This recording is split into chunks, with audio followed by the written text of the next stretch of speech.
Welcome to New Life Baptist Church on our Wednesday Bible study here on this day in June. We want to look in the Word of God. Let's go back to 1 John chapter number 2. We were in verses 15 down through 17. We asked our audience to pray for Jennifer Carroll and her family and the passing of her dad. You'll be listening in our teaching. I pray that even now you'll bow and pray for her and her family in this time of grief and sorrow. Certainly we can all collectively feel her pain right now and the pain of the whole family. Let's look into what we put on our board over there. I put up another one, 7 tests of salvation. We're in test number 4. Remember, test number 1 was, do we obey God's commandments? That's the measure of our obedience. Test number 2, do we love our neighbor? Measure of our love. What kind of agape love do we have? Test number 3 is, are we growing spiritually? That's the measurement of our spiritual growth.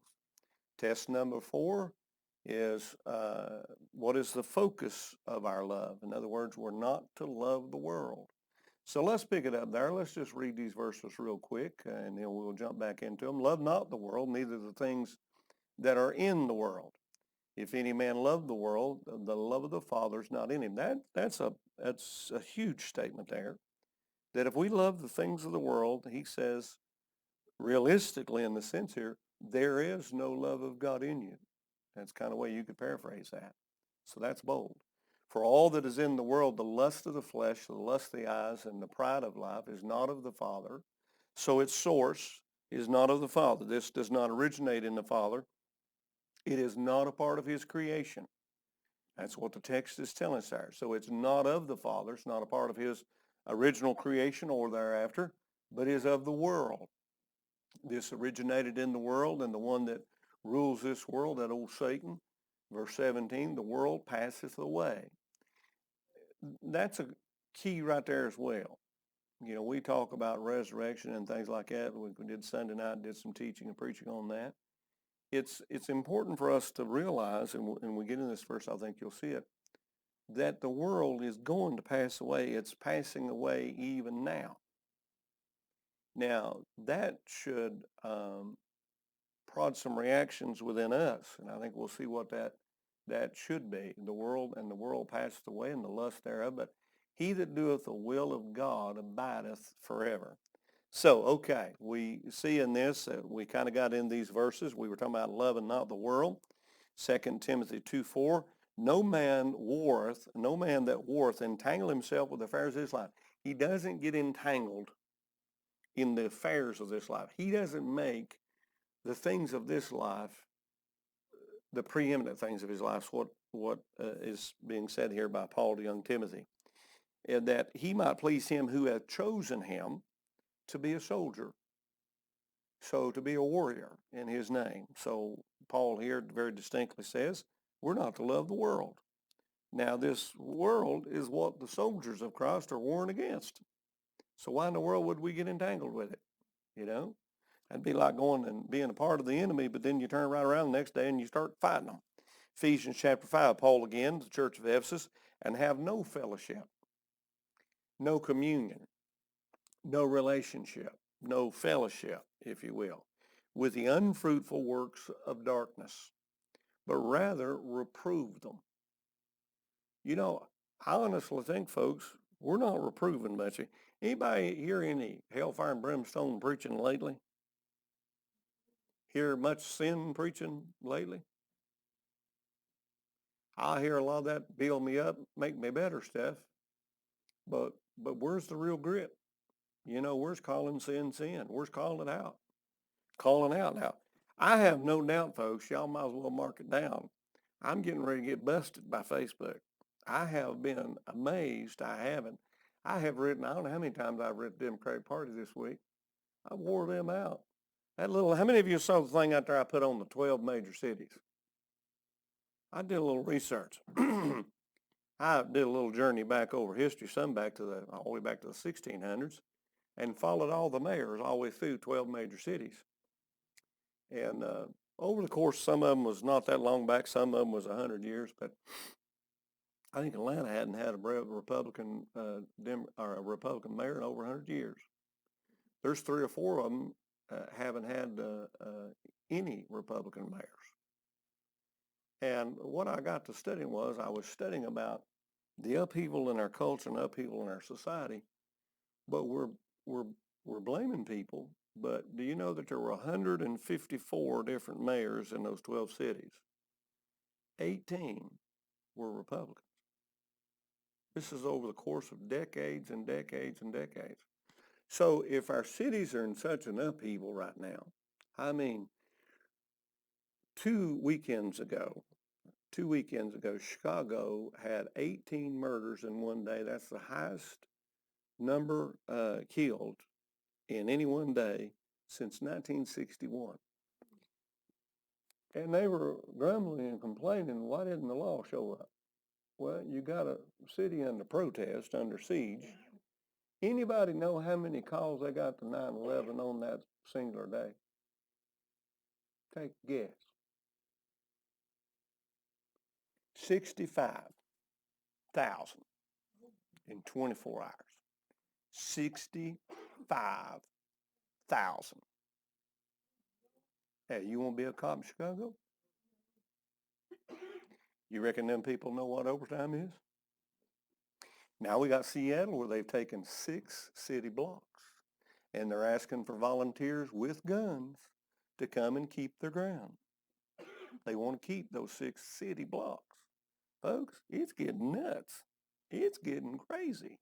You know, they're following cops home, burning their cars and burning their houses. They followed one in the market the other day after his shift was off.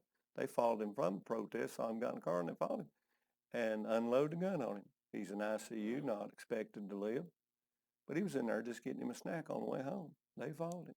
So now they're following him, going to take him and follow him home. If you have anybody here have a United States flag outside their home? Well, now the new thing of the protesters is they wait till you go to bed and they set your flag on fire. If it's like my house attached to your flag, that's okay. They'll set it on fire anyway. Well, yeah. I think there's a lot of fellas that feel that way. But you think about, I mean, I remember seeing one a couple of years ago where a guy come up and did, and he was on the house, and the house was catching on fire. Fortunately, somebody noticed it, went out there, and they called the fire department. Of course, they caught this guy because they didn't know it, but he had one of them little old cameras up there. He just come up and set that thing on fire, But you see how outrageous things are getting? That's the world system, folks. It is the system of the world. It's the system that's going to establish the rule of Antichrist. We got to get this in our head. We're there. We are there. I believe it with all my heart. When you look at the signs of his coming and you see that a lot of the things that he's told us in here, and we're reading some of these things, folks, how much worse is it going to get before we believe that the end is near? So we look at all these things. Notice in verse number 16, temptations follow 3 distinct patterns. And notice we kind of look at this as the character of the world. The lust of the flesh, which speaks of physical desires. It has to do with feeling and touching and tasting and smelling, hearing, seeing, our senses, in other words. It speaks of the seat of our desires or urges. We talk about our heart being the seat of our emotions. That's what it's talking about. Now, desires and urges are not always wrong. But the author here is speaking of desires and urges that are of the flesh. In other words, that have to be controlled. If not, they lead toward lust. Uncontrolled desires or urges always are trying to take you toward an end result, which is lust. Different kinds of lust. So 2 times that we find when it speaks in the Bible, desires and lust of the flesh are wrong. When the flesh desires something that has already been forbidden by God. You remember one time not too long ago, I did some teaching on this and took you back to the Garden of Eden and how that Adam and Eve, all 3 of these are found in the Garden of Eden. Well, I've said all my preaching career, Satan doesn't have to come up with new things to tempt us. The old things work just fine. You think about before you got saved and what he tempted you with. Has it changed very much since you got saved? Or has he just tried to hammer you with the same old stuff? Yeah. He's pretty good at it. So the old things work fine. Well, something that worked in the Garden of Eden, these three, 6,000 years later, he's still using them on us. That divide and conquer used in heaven, he's still using that on us. So you look at all this. So two times when something's already been forbidden of God, well, we know without question if God said no to something, there's no rationale in trying to reason it. And I'm gonna give you a little phrase here. I used this with somebody today, and I wanted to remember it. What you have going on right now is reason over revelation. What you have and you're seeing in our society around this world, reason, humanistic reasoning over God's revelation. They're reasoning and rationalizing their actions, their deeds, all these different things, their emotions, all this stuff, over what God has taught us. So what we're seeing is a rejection of revelation, what God has told us, for humanistic reasoning. In other words, I want to do what I want to do. So we're seeing that. So we look at these things. The second one is when the flesh desires, and that flesh leads to consumption. That consumption leads to more consumption with an end result of it being indulgence, you know. And sometimes we see that, especially like with drugs or alcohol or something like that. Well, if you never took that first drink, you don't have to worry about being an alcoholic, do you? If you ever took that first drug, you don't have to worry about being a drug addict, do you? But it leads to an indulgence. It leads to an addiction, okay? Addictions or indulgences like this can be a lot of things. People are getting hooked on porn. What gets me is the numbers are rising dramatically with women being addicted to porn. Addicted to porn. It amazes me how the age limits are going down with kids because of computers, smartphones, because they can get porn anywhere they want it. And trust me, they know how to get it. You'd be surprised of the people that I counsel outside of this church, and that's a lot of times some of what they're bringing to me. I got this kid, and they're doing this, and they're doing this, and they're doing this. And I'm like, well, welcome to the new world, I hear that one guy on WHCB all the time, and he talk about the new America. Well, I tell you what, it's a new world. And I tell you what this new world shaping into, I don't think I want to be a part of. So what are the sins of the flesh? Well, Paul to the church of Galatia outlined in chapter 5, verse 19 through 21. Now the works of the flesh are manifest. The works of the flesh are made known, okay? They are public. Which are these? Adultery, fornication, uncleanliness, lasciviousness, idolatry, witchcraft, hatred, variance, emulations, wrath, strife, seditions, heresies, envyings, murders, drunkenness, revilings of such like, of which I tell you before, as I've told you in time past, that they which do such things shall not inherit the kingdom of God. Now, folks, when the Word of God says, this person shall not get this, you know what that means? Let me paraphrase that for you. This person shall not get this. You don't have to do a whole lot of Greek and Hebrew and Aramaic translation there.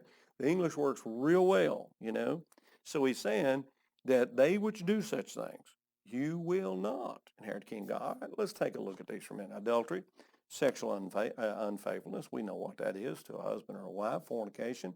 This word includes all forms of immoral sexual conduct. But I want you to follow something here with me. How much are we noticing these works of the flesh as far as being preeminent in our society today?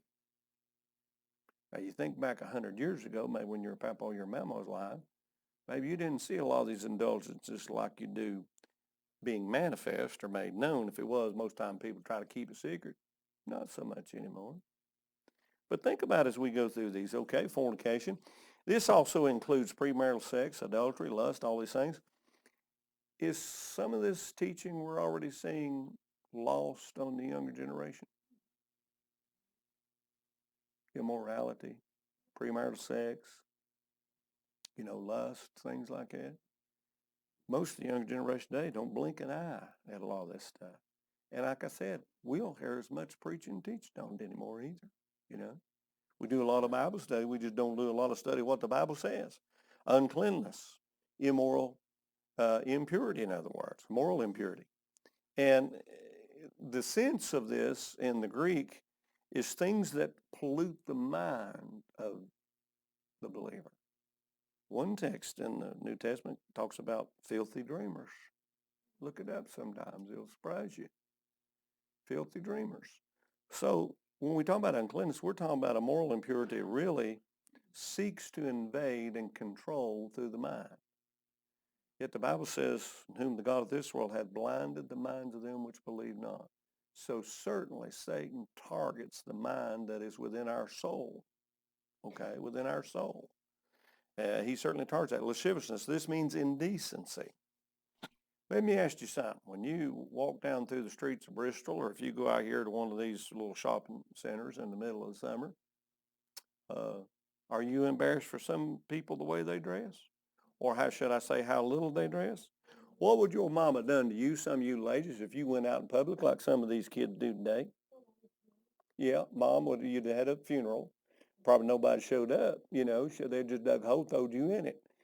You know, what's going on today, it is atrocious, You can't believe when I used to be an evangelist, how many times I'd have kids because I'd be preaching on rock music and they thought it was a rock concert. Oh, they come dressed for the rock concert, all right.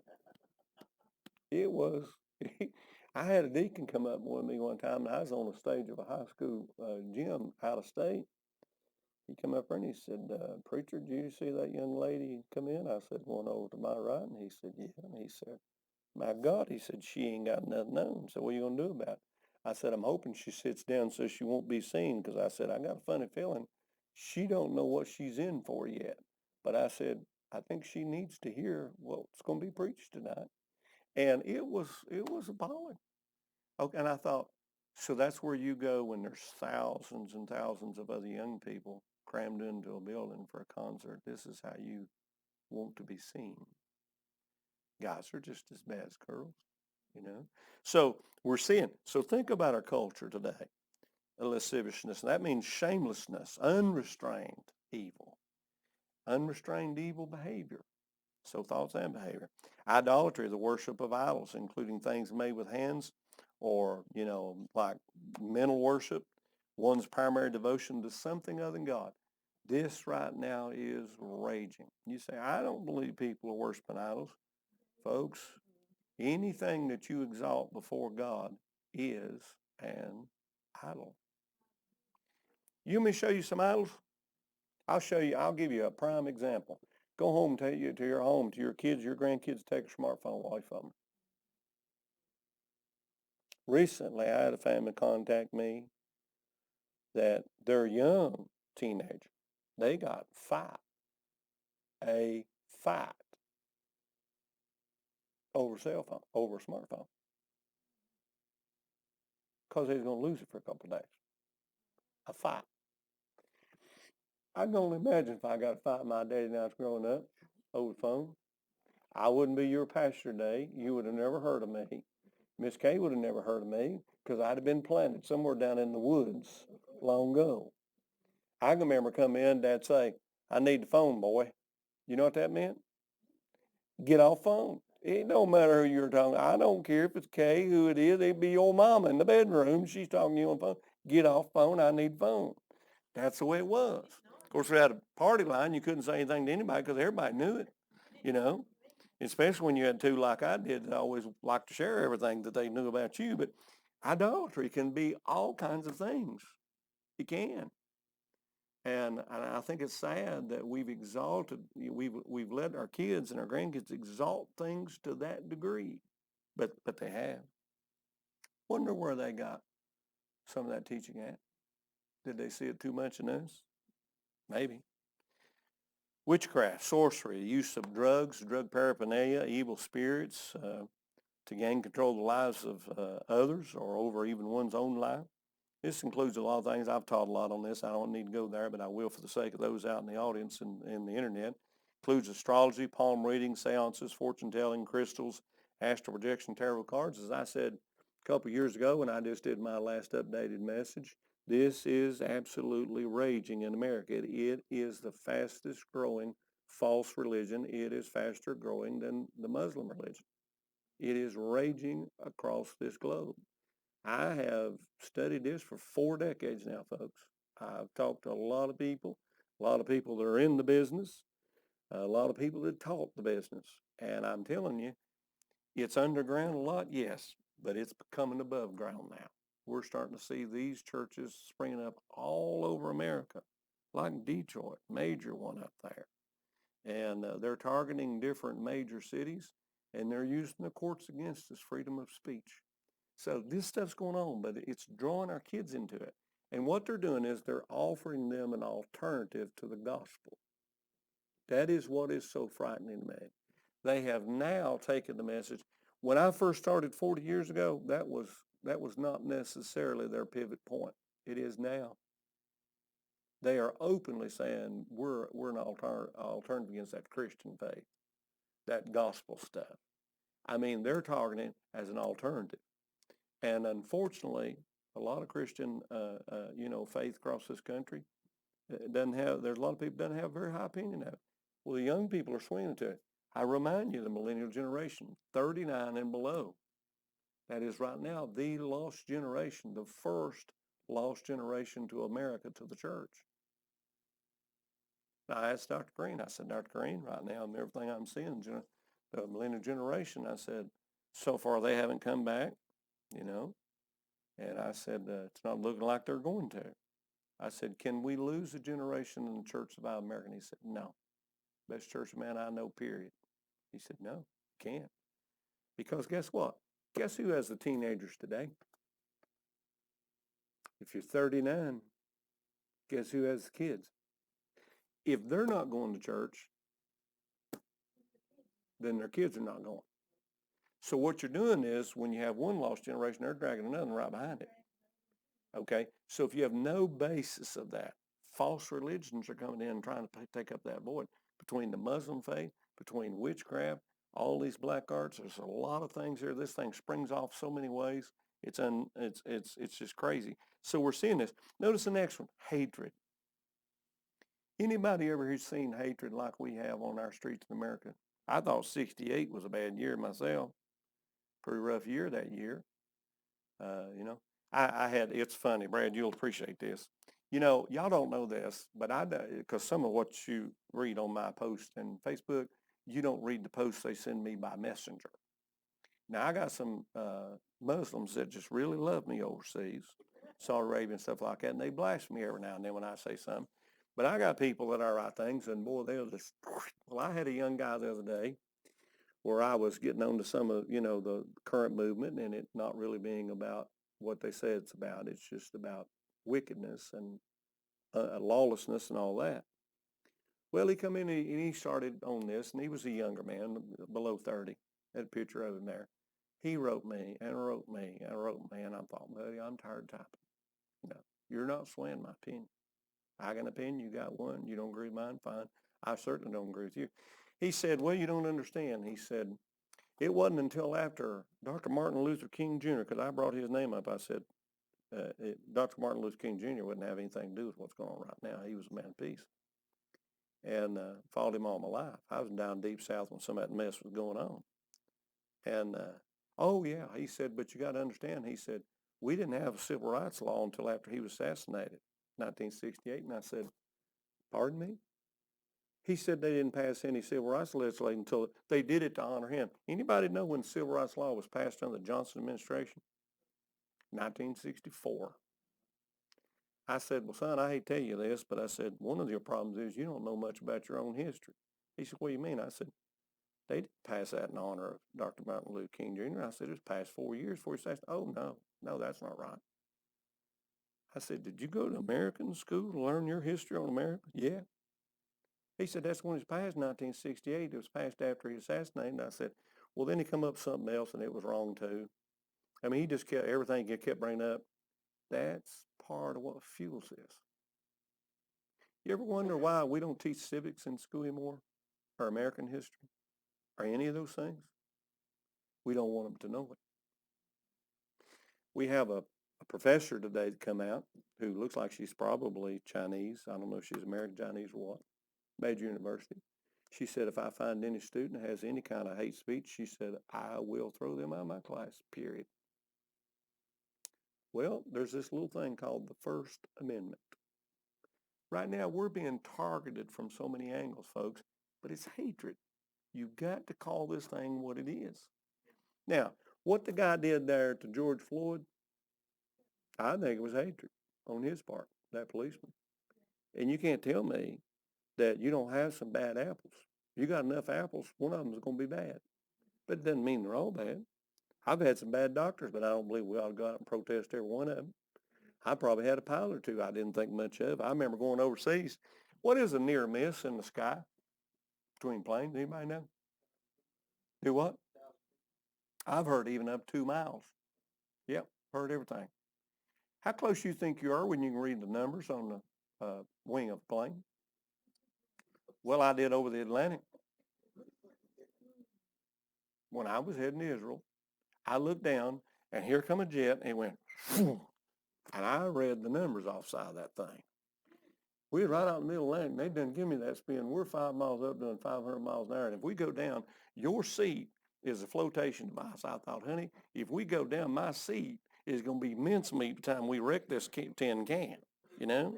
And either way, you think I won't survive? I just took my headphones off. I thought, this is garbage, you know? Who wants to live for a great white to come along and look at you and say, my God, there's a buffet, you know?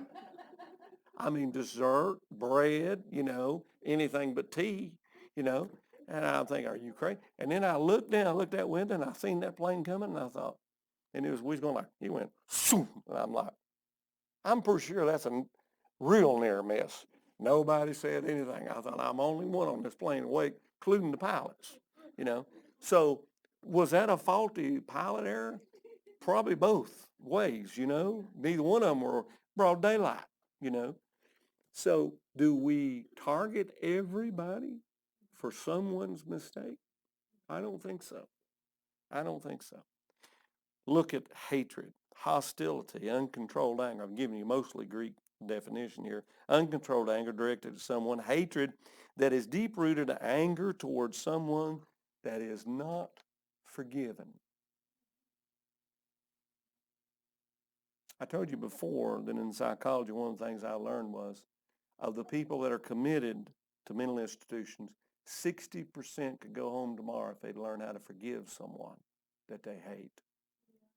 And it's eating them alive. And it's caused emotional problems, mental breakdowns, emotional breakdown.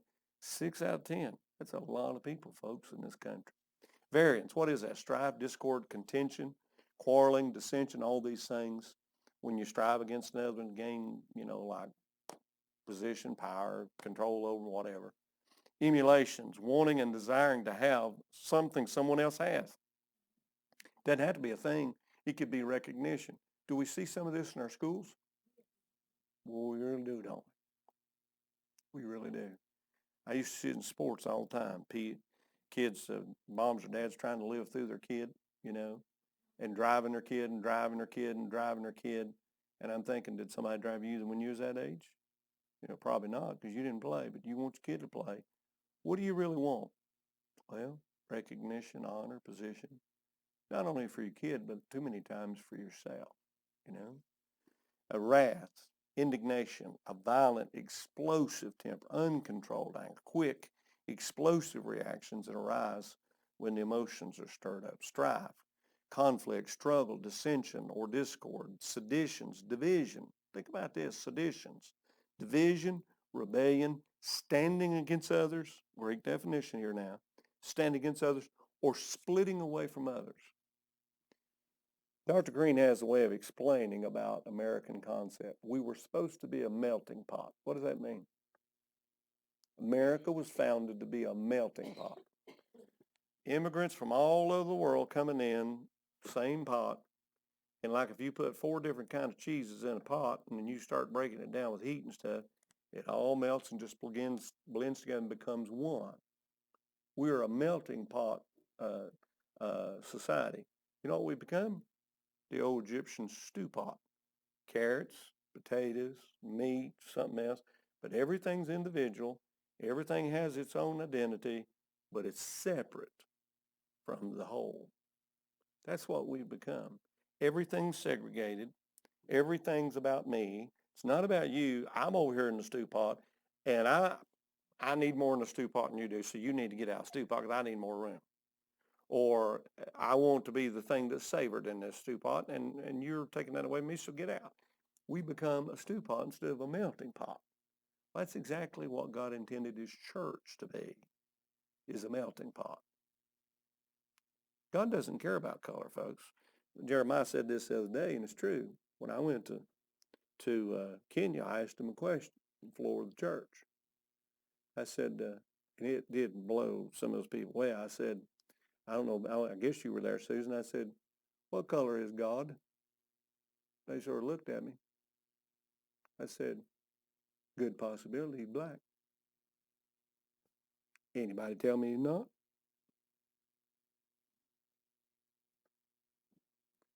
Jesus was Middle Eastern, which is more black than it is white. Okay. So he's a person of color. We're all people of color. Okay. Some of you are white, but you're browner than white. Some of you are like Casper the Ghost, you know.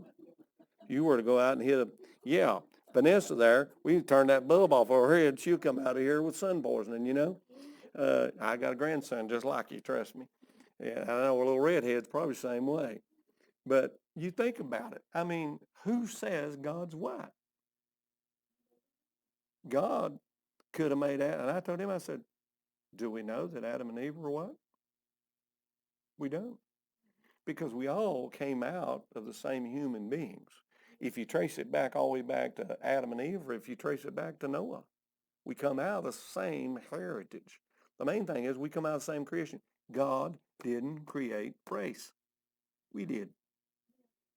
But we've used that stew pot mentality ever since to drive division. So we got division, rebellion, stand against others, splitting away from others. Remember, Satan was the original one to divide something. He was the original divider. He divided 1/3 of the angels away from God. He first divided away from God. I believe there are 3 archangels. Now, if you read the book of Enoch, you're going to find out that Enoch thought there were several. I've heard as many as 15, 17 to 5 to 7, whatever. I think there was 3. Gabriel, Michael, and Satan. That's the 3 that I know for sure.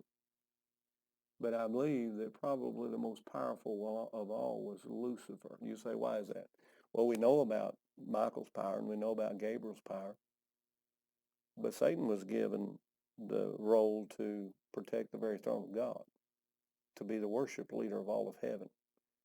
That's pretty powerful. And you think who contended within the angelic host against him? Think about that. When they wanted to contend with Satan, where'd they go? They went to the right hand of God, Jesus. So it tells you he's pretty powerful. Well, when you look at all that, he's the chief divider. So it only makes sense we're seeing it today. Envyings or heresies here, rejecting the truth of God, Christ, the scriptures, and the church, believing, trusting some other teaching other than God's truth, unbelief, or can we even say misbelief? Envyings, that this emotional response goes beyond jealousy. It is a spirit that wants what another person has and also begrudges that person that has it. Even if you don't have it, you don't like it because somebody else has it. Even if you can't get what they've got. You know, you're mad because they've got it. Boy, think about this one. Murders means take a life. Take a life. Let me give you some facts. Anybody know the percentage of abortions within our black community? It's 13% of black community is 13% of our population. It's 38% of our abortions. In Michigan, it's 50.1%. But you know where 80% of our abortion clinics are? Black community. Why did they build them there?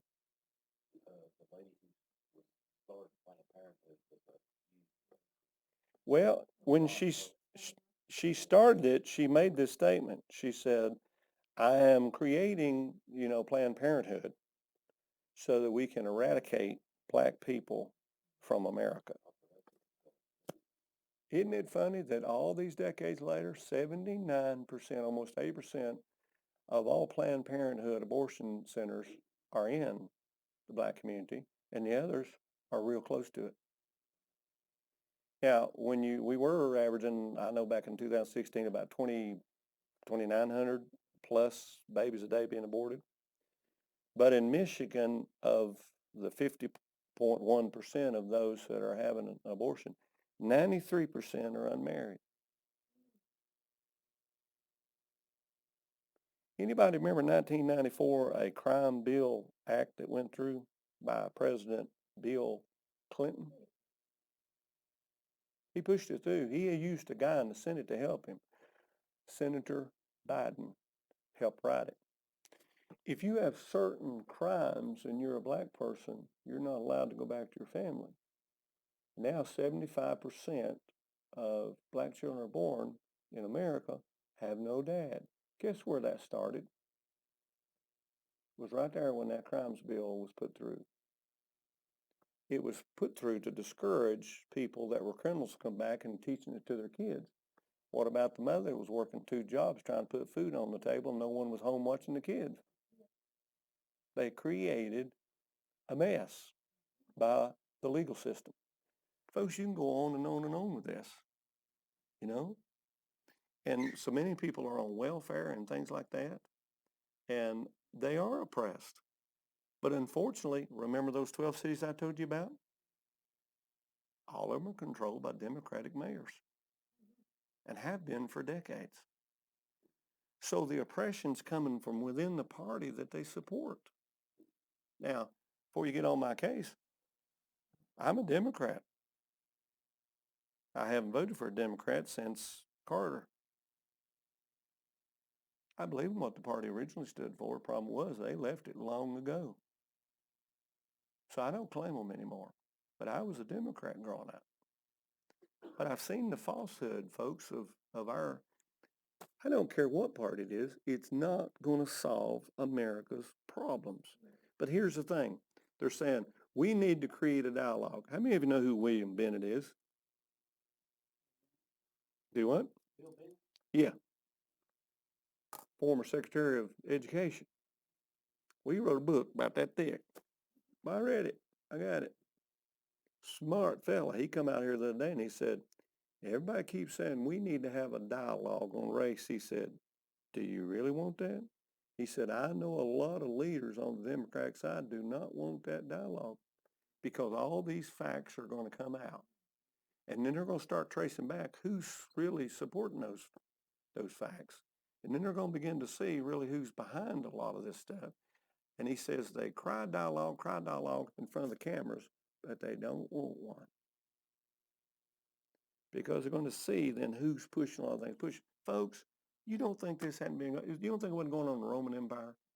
You don't think it wasn't going on with the Jewish people? What do you think the Pharisees and the Sanhedrin and all those things, Jesus targeted them the way he did? Because they were the ruling class that was driving oppression. And you know what Jesus called them? Snakes. That little thing when he said vipers, interpreted, that means you snake. Well, that didn't go very good. You know, when you run them out twice, with a cord of, made into a whip, overturn the money changer. Listen, protest is not new. The problem of it is where it's headed. It's out of control. We're heading toward lawlessness. If somebody don't get a hold of control of things here soon. I saw the other day where I believe it was in England, where the rioters were chasing the police down the street. They got overwhelmed. Police don't carry guns over there. That's not been working real well with their riots. They got a stick. The problem of it is the crooks have got guns, and it showed them on film chasing them. I mean, it was like a dog chasing them. It was crazy. Those guys and girls were running for their life. It's just out of control. Lawlessness, murders. Look what's feeding this beast, you know? Drunkenness, intoxicating drink, drugs, whatever, anything that affects the one's senses for lust, pleasure, intoxicated, leads to immoral behavior, any of that. Revelings, uncontrolled license, carousing, indulgence, pleasure seeking, seeking pleasure at whatever cost, doesn't make any difference. That's the sins of the flesh. That's the lust of the flesh. So when you look at that, think about what he was saying there. Paul gave us a very descriptive picture of what the world is when it talks about the lust of the flesh. Notice the lust of the eyes. This speaks of personal desires, folks. Seeing and wanting something somebody else. You remember what it was said of Eve? When he come along and he was talking about that fruit, any fruit, oh, we can't eat this one tree, just one out of everything that God offered. One rule was all they had. One defining rule.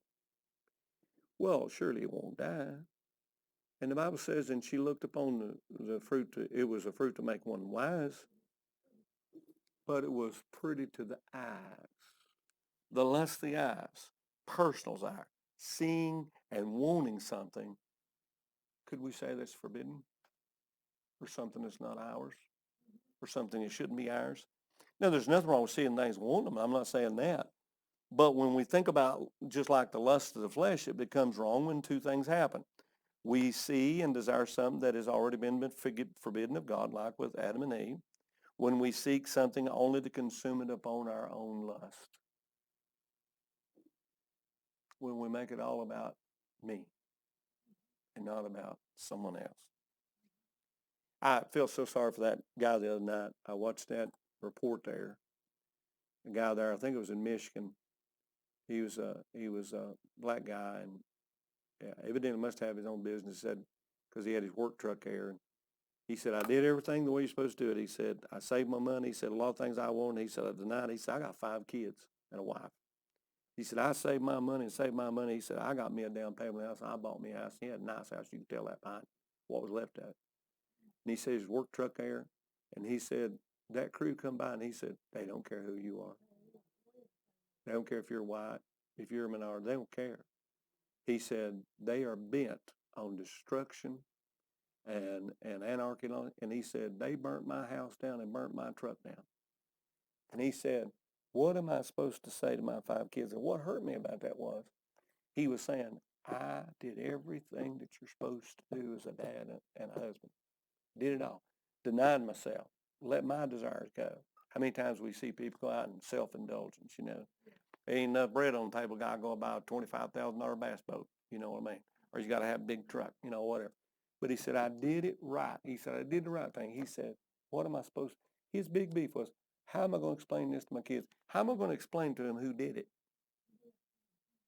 They're my neighbors. You know? You see what I'm saying? We're now dividing, not only segregating people, we're segregating neighborhoods, communities, families, all these things. So when we think about the lust of the eyes, think about when it says, what are some of the sins of the eyes? Well, the lust of the eyes for sex. Matthew 5:28, but I say to you that whosoever look upon a woman and lust after her hath committed adultery with her already in his heart. The lust of the eyes that are centered on evil. Matthew 6:23, but if thine eye be evil, the whole body shall be full of darkness. If therefore the light that is in thee be darkness, how great is that darkness? How devastating, in other words, is that darkness? The lust of the eyes in covetousness. Luke 12:15, and he said unto them, take heed and beware of covetousness, for a man's life consisteth not of the abundance of the things which he possesses. What are we going to take with us when we go to heaven? You think about your dad just crossing over. What did he take with him? Did he take any material stuff? 401k? He didn't take anything like memorabilia he wanted to take. I need to take this trophy home with me. Nothing of this life.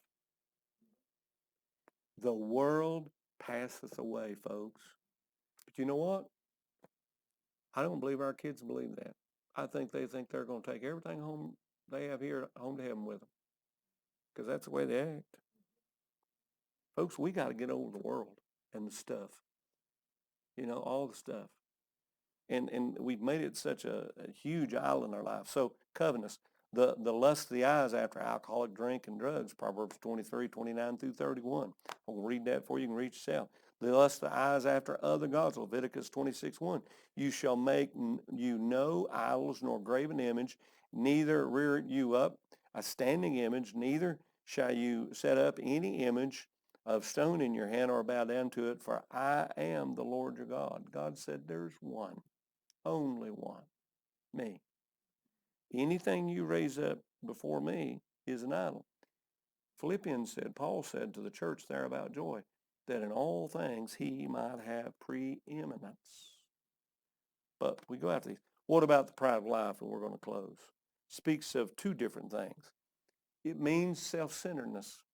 The pride of life means self-centeredness.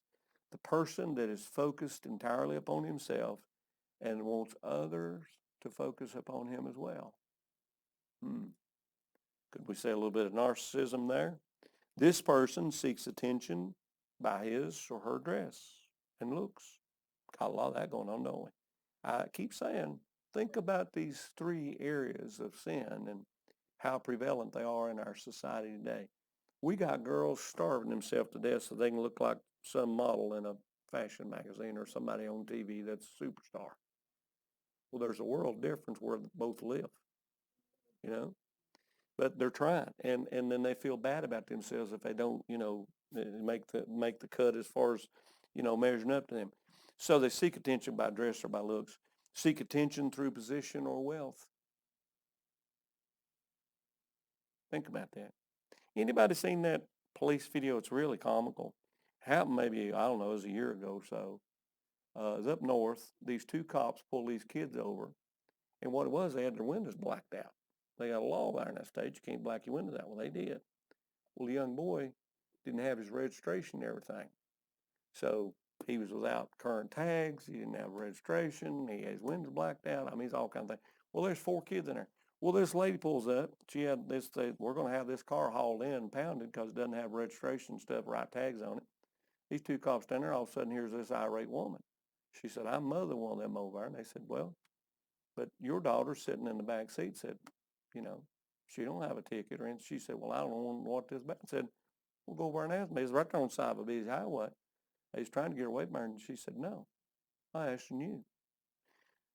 And they said, well, you're not the mother of the guy driving, and he's 18. Said, we're not supposed to tell you that. Said, you can go ask them, though. She sat there about 15 minutes, ranting and raving. And then she finally said, I'm a commissioner, and I know people. And I will talk to those people. And I know you're sheriff. And he said, my badge number is so-and-so. And he said, here's mine. She said, I done got it. And he said, well, make sure you get it right. Made that comment. She said, why aren't you willing to tell me that? He said, one, because your attitude. He said, ma'am, I ain't raised my voice to you. And he said, that's all you've done. And he said, you've backed me all over the place. He said, step back. He said, I can't go no further. I'm up against this car. But he said, everywhere I've moved, he said, you've come at me. And he said, we're standing here on this busy highway. Those kids are sitting over there. He said, you need to take the kids and take them home. She said, no, I'll go until I get an answer. He said, well, you ain't going to get one. Well, this commissioner, she's right, she's commissioner. And she said, I'm like over 4,000 different law enforcement people.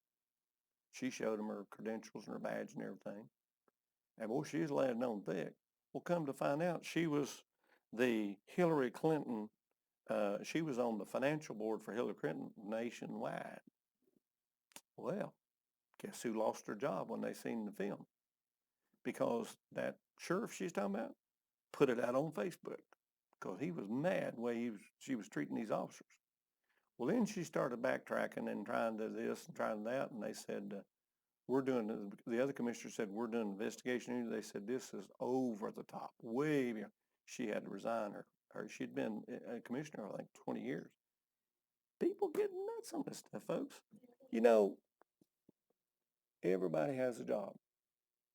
Everybody has a job to do. We're parents. We got a job to do, raise kids. We're neighbors. We got a job to do, be good neighbors. We're a family member. We got a job to do, be the right kind of family. We're a church member. We got a job to do, be the right kind of church member. We're a Christian. We got a job to do, the right Christian. We all fail at it. Every one of those we fail at. Who among you hadn't failed in any one of those categories? You may have a public job. Anybody here work with the public? That's a sweet job, isn't it? Yeah, you get a lot of the crazies, you know. But you think about it, folks. Think about what it means about seeking attention through position, wealth, or power. We got a lot of that goes on today. Notice it goes on when we talk about a self-centered person. It's a person that seeks different types of honor, seeks recognition, fame, out to perform others, seeks to be important. It also refers to self-sufficiency. By the way, both of these are two or three characteristics of Revelation chapter 3, starting with verse 14, the Laodicean church age. Self-centered, self-sufficient, and self-satisfied. So 2 out of 3 is under the sin. So it refers to people of self-sufficiency. A person who's focused on themselves, feels capable of handling whatever comes in life, no matter what it is. They are their own God. So when we're looking about the pride of life, a person's ego, self-image, public image is the basis of his or her life. Now, when we think about some of these people, what are they really saying? We don't need you, God. I have said now for a while in this church and also out when I write, there are 2 coups going on in this country. There's a coup as far as politically in this nation. There's a coup going on as far as our faith. And they're trying to uproot our faith. One of the political gurus the other day just come out and said it. How many of y'all know Maxine? Yep. She come out and she said, protests have done what all your praying can't. And I thought one day you'll meet God with that. Because who are we praying to? Who are we bowing to? But who are you bowing to? Folks, we got to understand there's sin out there going on. But he's saying these people that have these sins shall not inherit the kingdom. They won't. It will not happen. Verse 17, we're going to stop right there, but verse 17, we're going to get into the obedient person. We're studying some different styles of persons here. We're going to find what are the characteristics then of obedient people. We're seeing disobedient people, disobeying God, God rejectors, the unbelievers. But what about the obedient? Now he's going to go back in and solidify some of the things he's talking about on the reverse part of it. Okay, this is what God expects. Now, folks, we all live by the same code as far as Christians go. God has a law out there. God has principles and things he's given us to live by. He wants to live by. We all fail it, I know that. But we're to strive. It's like Richard, my former pastor, said. He said Christians should each and every day be striving to be better. He didn't say this getting better. He said they ought to be striving to be better. And I think there's a lot of truth in that. God bless you is our prayer.